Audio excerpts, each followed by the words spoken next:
दोस्तों, अगर आपके गुड़हल की कलियां बिना खिले गिर रही हैं, चाहे वह चाइनीज रोजा हिबिस्कस है, चाहे देसी गुड़हल है, तो जो है लिक्विड चीज आप देख पा रहे हैं, इसके इस्तेमाल से गुड़हल की कलियां गिरना तुरंत बंद होंगी, पौधा हरा भरा होगा और पौधे में बहुत ही अच्छी मात्रा में फ्लावरिंग होगी। तो यह कौन सी चीज है और इसको कब, कैसे, कितनी मात्रा में इस्तेमाल करना है, संपूर्ण जानकारी मिलेगी इस वीडियो में। तो प्लीज वीडियो पर अंत तक बने रहें, बिना स्किप किए पूरा देखें। और जानकारी अगर पसंद आए तो लाइक करें, शेयर करें और चैनल को अभी तक सब्सक्राइब नहीं किया है तो प्लीज़ चैनल को भी सब्सक्राइब करके बेल आइकन को प्रेस कर लें ताकि सारे अपडेट्स आपको मिलते रहें। नमस्कार दोस्तों, स्वागत है मेरे YouTube channel love with nature में। दोस्तों, यह जो आप मेरा गुड़हल का पौधा देख पा रहे हैं, यह देसी गुड़हल का पौधा है और 20 लीटर की बकेट में मैंने इसको लगा रखा है। 4-5 वर्ष पुराना पौधा है और ठीक तरीके से चलता है और फ्लावरिंग करता है। अभी 1.5-2 महीने पहले मैंने इसकी हार्ड प्रूनिंग की थी, तो इसमें नई नई शाखाएं निकल करके आई हैं और इसमें कलियां बनना स्टार्ट हो गई हैं। अभी तक इसमें 4-5 वर्षों में कभी भी कलियां गिरने की समस्या नहीं आई थी। लेकिन दोस्तों, 4-5 दिन पहले मैंने देखा कि इसकी भी कलियां गिर रही हैं, तो मैंने तुरंत बारीकी से निरीक्षण किया कहीं मेरे पौधे पर कीटों का अटैक तो नहीं हुआ है।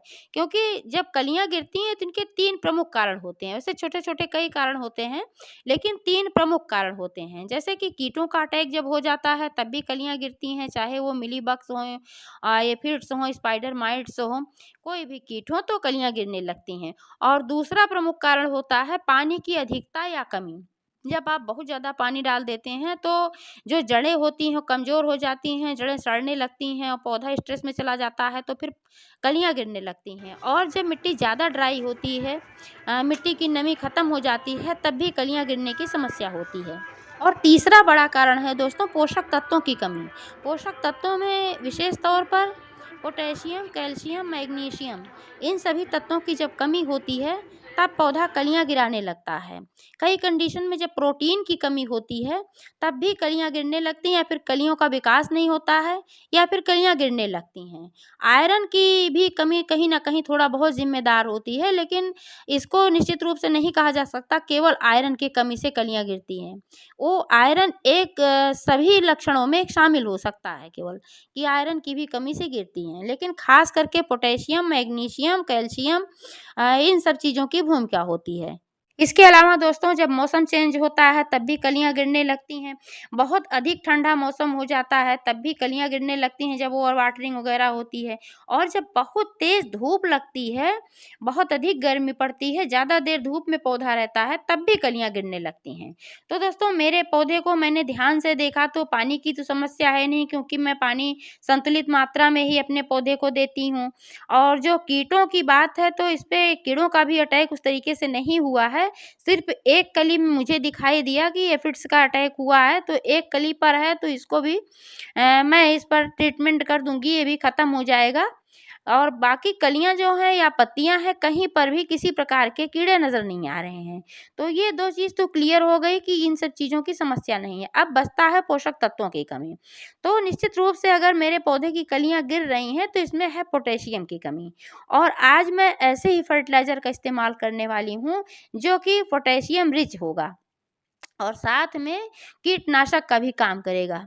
अगर पौधे पर कहीं भी, जैसे कि लगभग 1 सप्ताह पहले मैंने इस पर देखा था, एक कली पर एफिड्स का अटैक था। एफिड्स जिसको हिंदी में माहू बोलते हैं, वही होता है और ये कलियों का रस चूसते हैं और पौधों का, तो फिर कलियां गिरने लगती हैं, ये समस्या आती है। लेकिन पौधे पर और कहीं नहीं था, एक कली में, एक गुच्छे में मैंने देखा था, तो मैंने ट्रीटमेंट किया था वॉशिंग पाउडर और बेकिंग सोडा का। तो उससे 2 दिन मैंने किया था, सिर्फ ज़्यादा नहीं किया था। तो 2 दिनों में वो पूरा का पूरा खत्म हो गया था। लेकिन अभी आज मैं देख पा रही हूँ कि एक कली पर, यहाँ पर इसमें फिर से एफिड्स का अटैक मुझे दिखाई दे रहा है। लेकिन और जो कलियां हैं, पत्तियां हैं, कहीं भी एफिड्स हैं या किसी प्रकार का कोई भी कीड़ा नजर नहीं आ रहा है। तो दोस्तों, जिस चीज का मैं इस्तेमाल करने वाली हूँ वह है फिटकरी। फिटकरी के इस्तेमाल से पौधा जो होता है उसमें पोटाश की मात्रा अच्छी मिल जाती है, क्योंकि फिटकरी जो होती है ये पोटाश का बहुत ही अच्छा स्रोत होती है। इसमें पोटेशियम अच्छी मात्रा में पाई जाती है, इसलिए फिटकरी को पोटेशियम पोटाश एलम के नाम से भी जाना जाता है। और फिटकरी जो होता है एंटीबैक्टीरियल भी होता है, कीड़ों को भी खत्म करने की क्षमता होती है। तो ये दोनों काम करेगा। दोस्तों, सबसे पहले मैं बता दूं कि फिटकरी का इस्तेमाल कैसे करना है। तो फिटकरी का इस्तेमाल आप 2 तरीकों से कर सकते हैं। एक तो लिक्विड फॉर्म में और दूसरा डायरेक्ट गमले की मिट्टी में दबाकर कर सकते हैं। लेकिन मात्रा सेम होगी, चाहे आप लिक्विड में कर रहे हैं, चाहे गमले की मिट्टी में दबा रहे हैं। मात्रा का ध्यान रखना बहुत आवश्यक होता है। अगर बिल्कुल कम मात्रा में इस्तेमाल किया जाता है तो कोई फ़ायदा नहीं होता है, और मात्रा ज़्यादा हो जाती है तो पौधे को नुकसान पहुँचता है, पौधे की पत्तियाँ पीली पड़ सकती हैं और पौधा जल सकता है। तो इसलिए मात्रा का विशेष ध्यान रखें। अगर आपका कंटेनर 18-20 इंच का है तो ज़्यादा से ज़्यादा आप 4-5 ग्राम फिटकरी का इस्तेमाल करें। जैसे कि आप देख पा रहे हैं मेरा ये बकेट है, तो इसमें मैं 4 से 5 ग्राम का इस्तेमाल करती हूँ।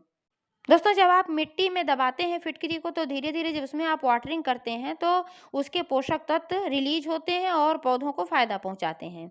तो वो धीरे-धीरे धीमी गति से निकलते हैं और वो लगभग 1 महीने का समय लेते हैं। तो इसलिए दोबारा इस्तेमाल करने के लिए 1 महीने का वेट आपको करना चाहिए। जल्दी-जल्दी नहीं इस्तेमाल करना चाहिए। टाइमिंग का भी ख्याल रखना बहुत आवश्यक होता है। तो अगर आप इसका घोल बनाकर डालते हैं तब भी 1 महीने के बाद ही दोबारा इस्तेमाल करना चाहिए। तो आप चाहें तो इसको ऐसे मिट्टी में दबा सकते हैं, लेकिन मैं आज इसका लिक्विड इस्तेमाल करने वाली हूँ क्योंकि मुझे पत्तियों पर भी इसका स्प्रे करना है। तो इसके लिए मैंने पहले से तैयारी करके रखा हुआ था। 1 लीटर पानी में मैंने फिटकरी को कूट-पीस करके डाल दिया था। क्योंकि जब पाउडर बना कर के मैंने डाल दिया था, वैसे भी फिटकरी घुलनशील होता है, लेकिन जब पाउडर बनाकर मैंने डाला था तो जल्दी ये घुला। 3-4 घंटे पहले मैंने इसको डाल कर के रख दिया था और अभी आप देख पा रहे हैं कि बढ़िया घुलकर तैयार हो गई है। तो अभी इसका इस्तेमाल मुझे करना है और आप यहाँ देख पा रहे हैं कि मैंने इसमें लिया हुआ है बाल्टी में जो रखा हुआ है ये दाल और चावल का पानी है। तो जो दाल का पानी होता है इसमें प्रचुर मात्रा में प्रोटीन पाया जाता है, इसके अलावा भी कई पोषक तत्व पाए जाते हैं। तो हमारे पौधे में प्रोटीन की कमी को दूर करेगा। और जो चावल का पानी होता है इसमें भी बहुत सारे पोषक तत्व पाए जाते हैं पौधों को हरा भरा रखने के लिए, और साथ में इसमें एक बहुत ही महत्वपूर्ण बैक्टीरिया पाया जाता है, जड़ों को मजबूत करता है। तो इसलिए इसमें चावल और दाल का पानी है और इसी में मैं जो यहाँ पर ये फिटकरी मैंने रखा हुआ है घोल बना करके डिब्बे में, तो इसमें आधा मैं इसमें डाल दे रही हूँ क्योंकि बहुत ज़्यादा मात्रा में मैं डालूंगी फिटकरी तो नुकसान करेगा। तो मुझे पानी डालकर डाइल्यूट करना था, तो यहाँ पर मैं चावल और दाल का पानी मैंने लिया हुआ है। इससे मेरे पौधों को पोषक तत्व भी अच्छी मात्रा में और मिलेंगे। तो यहाँ पर आधा मैंने डाल दिया है और आप देख पा रहे हैं यहाँ पर डिब्बे में आधा भी बचा हुआ है। अब इसका इस्तेमाल मैं पत्तियों पर छिड़कने के लिए करूँगी। लेकिन इसको इस्तेमाल करने के लिए भी डाइल्यूट करना पड़ेगा क्योंकि अधिक मात्रा में जब करूँगी तो पत्तियाँ जल सकती हैं। दोस्तों, अगर पत्तियों पर मैं इसका इस्तेमाल करूँगी तो सिर्फ कीटों के लिए ही नहीं फ़ायदेमंद होगा बल्कि पत्तियों के माध्यम से भी पौधा पोषक तत्व ग्रहण कर लेता है। तो ये जड़ों में भी मैं डालूँगी और पत्तियों पर भी डालूँगी। जड़ों में डालने के लिए क्या करना है कि सबसे पहले तो मैं इसमें एक चीज़ और डालने वाली हूँ। यह है सरसों का खाद। जो सरसों के दानों को मैंने पीस करके रखा हुआ है, इसको भी मैंने 3 चम्मच के बराबर लिया हुआ है इतने बड़े कंटेनर के लिए। तो आप अपने कंटेनर के अनुसार लें क्योंकि सरसों में नाइट्रोजन और मैग्नीशियम की बहुत ही अच्छी मात्रा पाई जाती है। इसके अलावा इसमें सल्फर, जिंक और भी बहुत सारे पोषक तत्व पाए जाते हैं।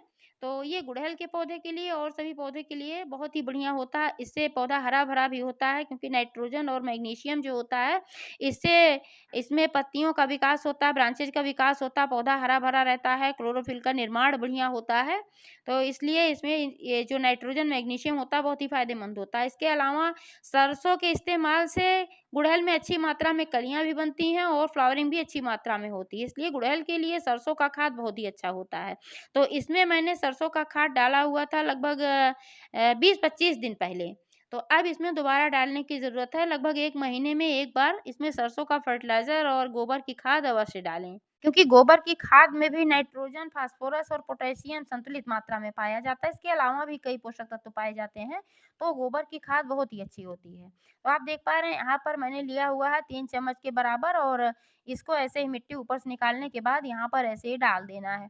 इसको डालने के बाद फिर ये मिट्टी जो है ऊपर से फिर से इस पे डाल देना है। इस तरीके से कवर कर देना है इसको जो इसमें सरसों का फर्टिलाइज़र मैंने डाला है। और कल भी मैंने इसमें एक फर्टिलाइज़र डाला था, वो केले के छिलके से बना हुआ फर्टिलाइज़र था। क्योंकि केले के छिलके में पोटेशियम बहुत ही अच्छी मात्रा में पाया जाता है, तो कल मैंने इसमें केले के छिलका का फर्टिलाइज़र दिया था और बहुत ज़्यादा मात्रा में नहीं दिया था क्योंकि मैं जानती थी कि आज मैं इसमें फिटकरी का भी फर्टिलाइज़र देने वाली हूँ। तो अगर ज़्यादा मात्रा में उसको देती और इसको भी ज़्यादा मात्रा में दे देती तो पौधा खराब ख़राब हो जाता है, इसलिए मैंने अल्प मात्रा में दिया था, डाइल्यूट करके दिया था, उसको भी मैंने लिक्विड बना करके दिया था। तो और उसके साथ मैंने इसमें हल्दी पाउडर भी 1 चम्मच डाला था। अगर आपने मेरा वीडियो कल वाला देखा होगा, तो आपने देखा होगा कि मैंने किस तरीके से इसमें इन सब चीज़ों को डाला था और कैसे मैंने केले के छिलके का फर्टिलाइज़र बनाया था। अगर आपने नहीं देखा है, तो इसके डिस्क्रिप्शन में मैं उसका लिंक दे दूँगी। अब इसमें जो ये सरसों का खाद मैंने डाल दिया है, अब इसमें डालना है फिटकरी वाला पानी। तो फिटकरी वाला पानी ऐसे ही डायरेक्ट इसमें जो मैंने मिला कर के रखा है दाल-चावल के पानी के साथ, तो ऐसे ही इसमें डाल देना है। इस बात का ध्यान रखना चाहिए कि जब भी आप कोई लिक्विड फर्टिलाइज़र दें, चाहे फिटकरी का हो, चाहे दाल-चावल का पानी हो, प्याज़ के छिलकों का हो, केले के छिलके का हो, किसी भी छिलके का लिक्विड फर्टिलाइज़र अगर आप डाल रहे हैं, तो मिट्टी को ड्राई करके ही रखना चाहिए। गीली मिट्टी में कभी भी इस तरीके के फर्टिलाइज़र का इस्तेमाल नहीं करना चाहिए। एक तो जड़ें अवशोषित नहीं कर पाती हैं, दूसरे फंगस वगैरह लगने का भी भय रहता है, क्योंकि ज़्यादा गीलापन हो जाता है तो हानिकारक होता है। तो इसलिए मिट्टी को ड्राई करके रखना चाहिए। आप देख पा रहे हैं यहाँ मिट्टी ड्राई है और मैंने इसमें फर्टिलाइज़र फिटकरी वाला डाल दिया है। अब बारी आती है स्प्रे करने की। तो आप यहाँ पर देख पा रहे हैं कि ये जो है, ये मैंने लिया हुआ है स्प्रे बॉटल और इसमें मैंने पहले से पानी डाल कर के रखा हुआ है और इसी में मैं यह जो फिटकरी वाला पानी है इसको भी ऐसे ही मिला लूँगी। क्योंकि जब इस तरीके से मैं ऐसे मिला लूँगी दोनों, तो एक डाइल्यूट हो जाएगा और फिर इसी का इस्तेमाल करना है। इस तरीके से इस पर छिड़कना है कि जहाँ कलियाँ हैं और जहाँ अग्रभाग पे यहाँ थोड़ी-सी पत्तियाँ मुड़ी हुई होती हैं, यहाँ पर कीड़ों के छिपने की जगह होती है।